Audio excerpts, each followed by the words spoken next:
هل القطار المتوجه إلى المدينة التي لا أريدها ولا أطيقها يعد ذهابه فواتا؟ فهل يجب أن يدفع الإنسان نفسه إلى علاقة فاشلة لكي لا يفوت قطار الزواج؟ أنا كرجل أرى أن أبقى في المدرج طيلة حياتي أفضل من أن أنزل لخوض تجربة فاشلة أو مرهقة إلى حد الفشل.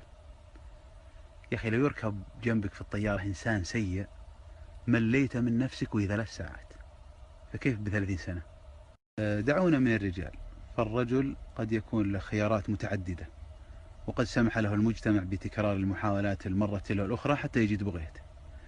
تخيل فتاة جميلة ذكية أنيقة مهذبة متعلمة، تجدها أحيانا أكاديمية مثلا، تثقل نفسها بالساعة، تعبت على نفسها، ألا تستحق إنسان تعب على نفسه أيضا؟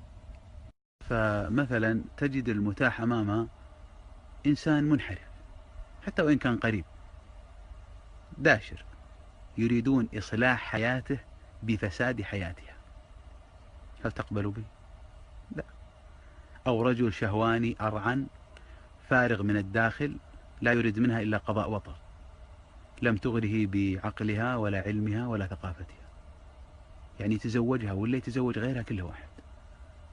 فكما ترون لا يوجد تكافؤ أبدا، الفجوة عظيمة. فالمسكينة لا تجد لها بد من انتظار الكفء أو البقاء بدون زواج. الطيب لم يتقدم والسيء لا يطاق. وش تسوي؟ تمسك الطيب في الشارع وتقول تكفى تعال تزوجني؟ على قول نورها الحوشان، اللي يبينا عية النفس تبغيه، واللي نبي عي البخت لا يجيب. فالمهم في هذه الحياة ليس كم نعيش بل كيف نعيش. الحياة تؤخذ بالكيف وليس بالكم. أختم بمقولة لعلي شريعتي، قيل لها أن الطعام الفلاني مضر بالصحة وأنه يقصر من طول العمر، قال أنا ما يهمني هو عرض الحياة وليس طولها. ختام أيتها